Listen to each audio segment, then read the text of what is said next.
Welcome to Candid Conversation number 253. I have stated in previous videos that the woman is God's most beautiful creation, and I got a comment asking me to talk about that, so I will. I don't really know much about what to say. The way I get it is mainly from the world and how it operates, and how God made man and woman's minds and how they work and what you see going on. I can tell you one, if there's a scriptural support for it, it would be if we look at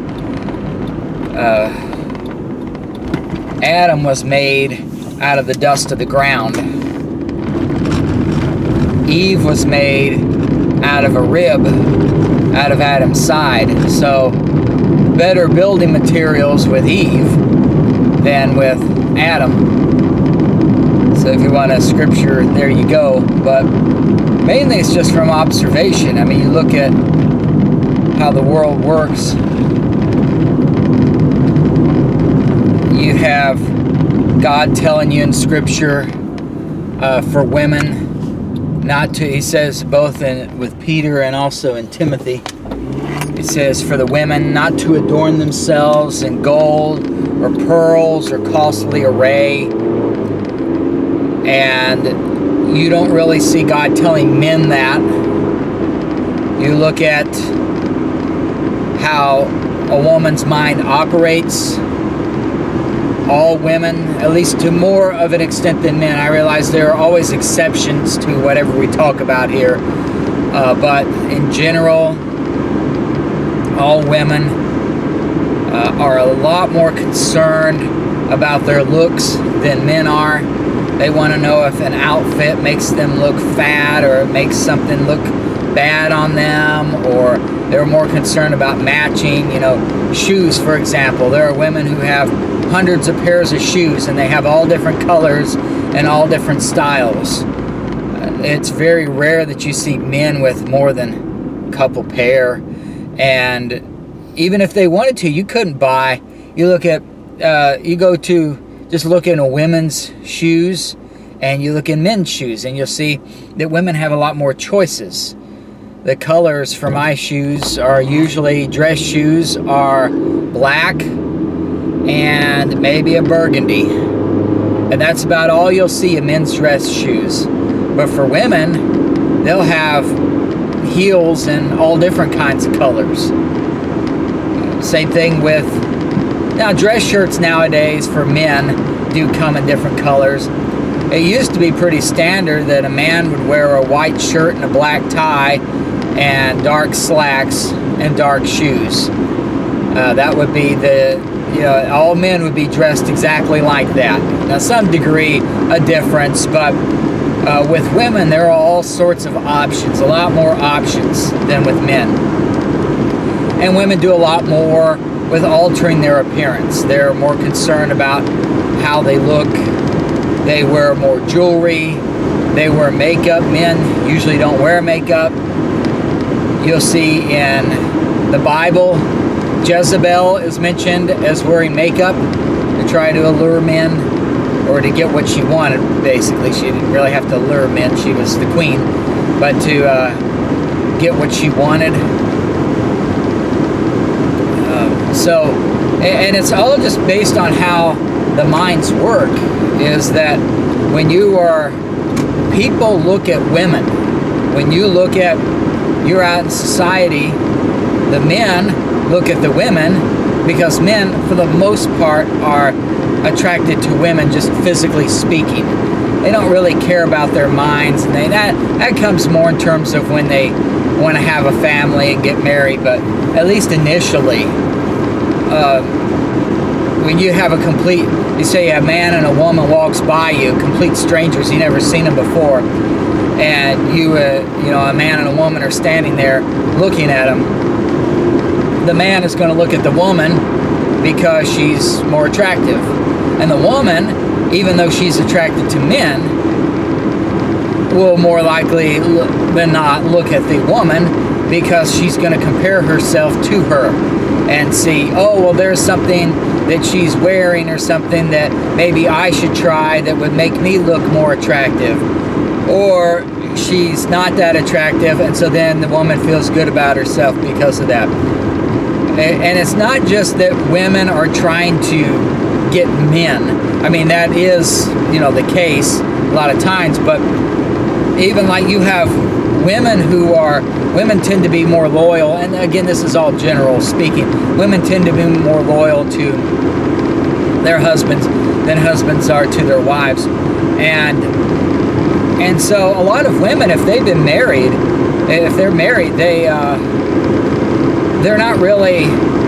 they're not trying to say, oh, I need to find a man, because they already have one.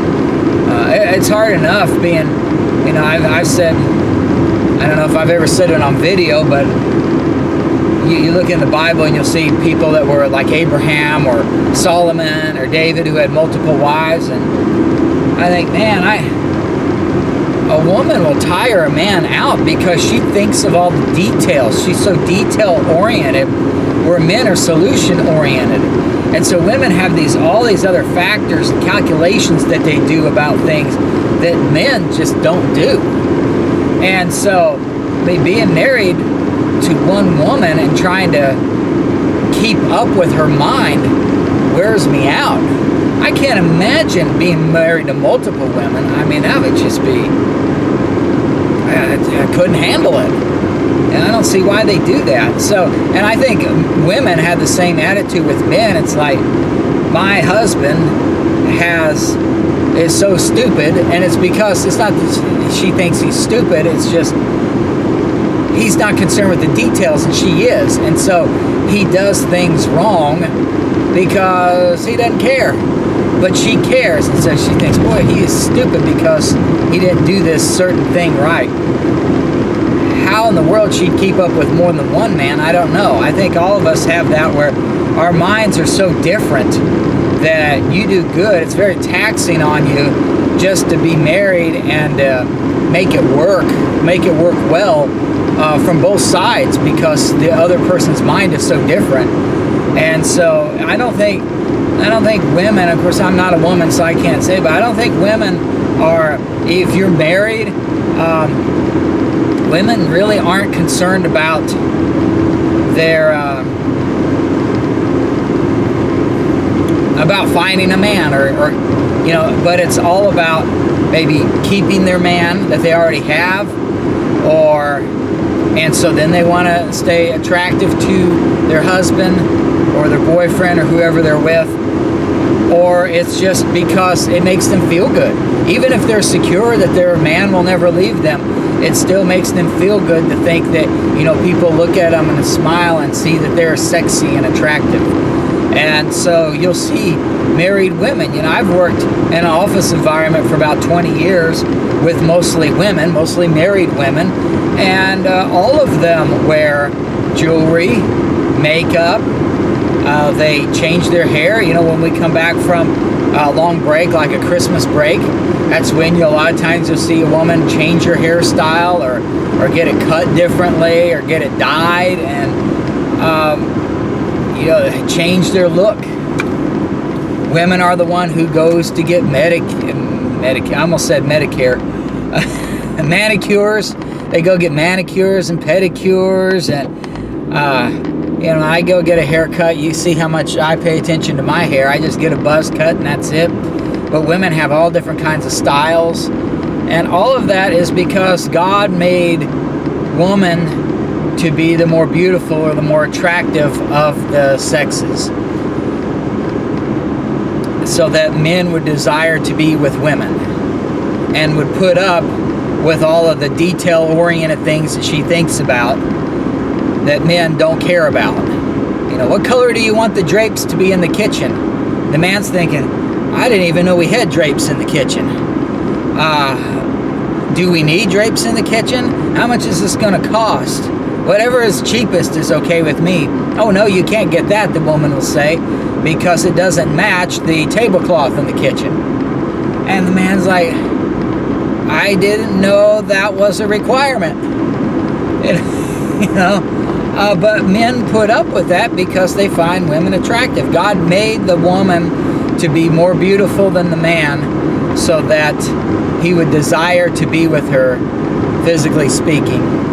And then God made the man to be more solution-oriented rather than detail-oriented so that he does a good job, gets things done, which is more valuable to the economy than the details. You know, it's more valuable to the economy as a whole, I'm talking about, that the building is made correctly as opposed to we make sure all the colors are correct and we're using all these other details. Sure, paying attention to details would get the building, would last longer, be better, but it'd take a lot longer to build that building if a woman does it as opposed to a man. She'd probably do a better job overall, but again, it's going to take too long. And meanwhile, everybody's homeless. You want to know what that's about? Look in California and look at their restrictions that they got there in building, and now it takes 10 to 20 years to get a subdivision up, whereas in Alabama, they can put up a house in about 2 or 3 weeks if they want to. Not as many restrictions here. You don't have to keep waiting for this to be checked and that to be checked and to pay the government this for that.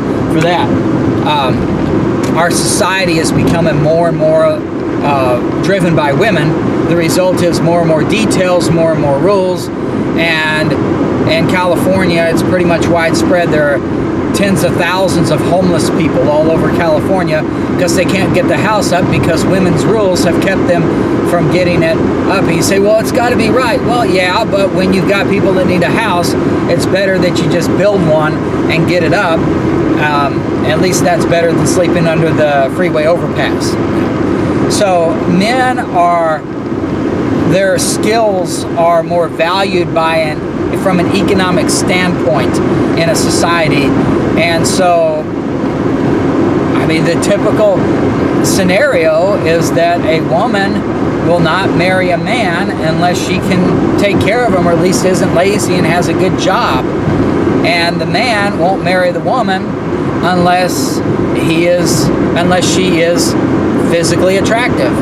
So the result is the woman spends all the time making herself look good to the man, and the man spends his time trying to get a good job so that he can get the woman. I mean, in general, I realize society's changed and all that.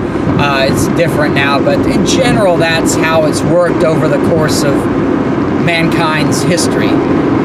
Even, the caveman's days, it's the man who goes out and clubs the animal and brings it home to eat. So it's just the way God designed the minds of the man and the woman to be different like that. And the only way it works to where the couple can get married and put up with the different mind of the other person is by the woman being the physically more attractive one. So she is the most beautiful of the creation. In Ezekiel 28, Satan is said to be, Lucifer, when he was created, it says that he was full of wisdom and perfect in beauty, or could have been full of beauty and perfect in wisdom. I think it's full of wisdom and perfect in beauty. And his features are more like a woman. He is like an ox. The reason women wear high heels is because it looks more like an ox.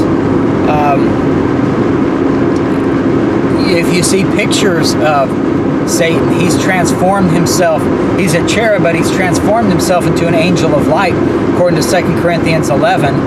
And when angels are men, but yet society, almost all of society, thinks that angels are women. These real beautiful creatures with the flowing hair. When you see pictures of Satan that's made up by, I'm talking about Satan worshipers, not, the little skinny devil with the red skinny devil with the pointy tail, but the Satan worshipers, they'll show him with breasts. I don't know if that's what he has, the Bible doesn't say, but it's, the point is that Satan desires to look like a woman. I don't think there are any women in the spiritual realm. Now, when you get, church body of Christ, there's neither male nor female, and that's different. But I'm talking about where God made angels, cherubs, beasts, the different seraphim, those different creatures. I believe they are all male. I don't think God made a female until he made Eve. But yet, the depiction of that other realm is always, the beautiful creatures, is they're more woman-like. Satan thought, wow, this is really great. He saw the man and said, he's okay. Because he just looked like an angel. Because the angels are men and they look like that, but they don't have wings. Seraphim and cherubim do, but not the angels. But then he looks at woman and he says, wow, she's wonderful. She's the most beautiful of the creation. I want to be like her. So he transforms himself into an angel of light, which makes him more like a man. And then he gets society to make the angel look like a woman. So that's another support for that. Why women are the most beautiful creatures. It's just, I've seen, there's a YouTube video that someone sent me in California, and it's about how men look after, when they're trying to find a woman, there's the hot and crazy scale, where the hotter she is, the more crazy you'll put up with. And with the men, for the women, the scale for the men is the cute rich scale. The richer the guy is, the more likely she'll put up with the guy being ugly. The ugliest men in the world who have billions of dollars, they get the pretty wives. It's sort of like the Big Bang Theory, the Revenge of the Nerds type thing. You can look online. There's a woman who wrote an article several years ago, I believe it was, and about how the Silicon Valley, with all the tech people, they're nerds. They don't care about their physical appearance. They're shy around women. They've never maybe had a girlfriend, or they're still virgins when they start at those companies. But then they start making all this money. And there's an article, there's a book that she wrote. I forget the name of the book, but it's talking about how there are all these sex parties that go on in Silicon Valley, where they invite just the most beautiful, drop-dead gorgeous women that you could find. By the way, no man is ever described as being drop-dead gorgeous. That right there is another clue that women are God's most beautiful creatures. I recognize that women will, find certain men attractive and things, but they don't go head over heels over a man because of how he looks, like a man will go over a woman because of how she looks. But anyway, Silicon Valley, they've got all these parties that go on, and they have just these drop-dead gorgeous women, and they're just having these orgies going on. But it's always the same. It's the women are just really, really beautiful, and the men, they're just average men. But the reason the women are there is because the men have all this money. So the idea is they can at least say to people that they have hooked up with these men, and so that, or they can, hopefully they're trying to get the man to support them or somehow get money out of that. And you see a lot more of that with women being called gold diggers, because they're the ones who are going after men and marrying them because they're rich. I remember years ago there was the Los Angeles Clippers owner, Donald Stern. He was in his 70s, and he had these girlfriends that were 19, 20 years old. They're only with him because of his money. So the women are considered to be gold diggers. And then you've got the opposite, where the men are considered to have trophy women because they've got all this money, and the man is maybe 40 years older than the woman. There's no way a woman would stay with a man 40. I mean, there's generational difference. There's just the man physically isn't able to do what the woman is because of the 40-year age difference. But yet the woman will marry him, and he knows that they can't keep together like that, but he wants to he wants to have an attractive woman. It's a guy thing to have the pride. It's more about men who have a midlife crisis end up trading in their woman for some younger model, and the same thing with the car. If they can't do that because their wife will get upset and take all their money, well, then maybe at least they'll buy a sports car and try to look young that way. Again, that goes to the idea that woman is the most beautiful of God's creation, in that the women are trophy wives, but the men, the women who marry the older men like that, are considered to be gold diggers. You don't see so much. Again, society's changing, and women are in more control, so there are more exceptions to this now, but you don't see, for the most part, you don't see women marrying men 30 years younger than them. Women who have a lot of money and power marrying these young men. It just doesn't work that way because of the different standards that people have and the different way God made them. So again, it's woman being God's most beautiful creation is just observation of how God made men and women work together.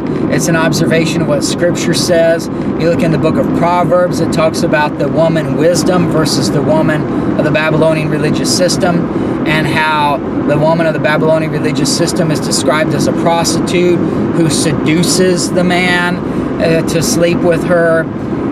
You don't see men doing that for the most part. The woman is the streetwalker. She's the prostitute. It's not the men out there who are showing a little leg and trying to get some woman to sleep with them, to pay them to have sex with them. It works the other way around, because the men are more attractive to the physical aspect, and so then God made the women to be physically attractive so that men would be with them. And women are more attractive to the protector, because their role is to be a servant of the husband, and so they want somebody to protect them and to take care of them, and so then they're more attractive to guys who have at least a good income, if not being rich. Women are known for going after doctors and lawyers. Doctors and lawyers aren't more attractive than any other man, probably, maybe even a little less, I don't know, but yet they'll go after them because they'll know those people will take care of them. Whereas men are more likely to go after women who are models, or women who are considered physically attractive compared to the other women. So it's just how God made the minds differently, and then he made the opposite sex to go along with that, so that man and woman with their different thinking minds would stay together married for their entire lives. And it's interesting how when you get into a godless society, you'll see that it goes more after the flesh. So like in Hollywood, the women that live in Southern California are a lot more concerned with their looks than the women who live here in Alabama. I've lived in both. I know what I'm talking about. You'll see more women in Southern California get Botox and wear more makeup and jewelry and get other plastic surgery than you will here in Alabama, because they are trying to lure in the man. Men, they'll do that as well, but not much. You don't see them wear makeup and jewelry, at least not as much, which is good because it's really going against nature. It's funny how even in the book of 1 Corinthians 11, when it talks about head coverings, it says it's natural for a woman to have long hair, and that's the beauty of the woman, whereas the man, it's a shame for him to have long hair. Why? Because the woman is made to be more beautiful, and the longer hair is, for the most part, more beautiful. And so that's how God made it. The dresses, nowadays, you don't really see women wearing dresses, but when I was growing up, women wore dresses, and men wear pants. They don't wear dresses. Well, the dress more accentuates the curves of the woman's body. So again, it's hard to find scripture. It's just more of an observation, knowing how God made the sexes, knowing the purposes, and then you just see things in scripture. You see how women seduce men by their good looks, and men try to seduce women by bragging about their good jobs and their the fancy home and the car and all that. So that's how I come to, in those other verses I've already mentioned, that's how I come to the conclusion that the woman is God's most beautiful creature. especially how Lucifer was really, he's transformed himself to look like a woman. That right there shows you, because he's seen all the creation, spiritual and physical, and he chooses to look like a woman. Thanks for watching.